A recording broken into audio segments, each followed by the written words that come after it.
Hello, in front of me I've got VIVO Y35. In this video I'll show you how to cast screen from smartphone to TV using YouTube app.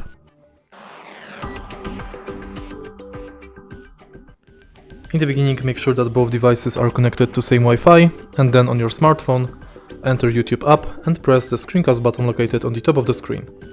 Now select your TV and your devices are connected. Thanks to this you can play any music you want on your smartphone and it will be played on the TV.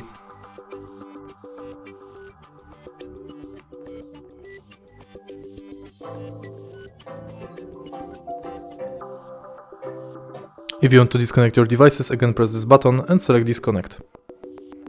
And that's it. If you find this video helpful, please leave a like, comment and subscribe.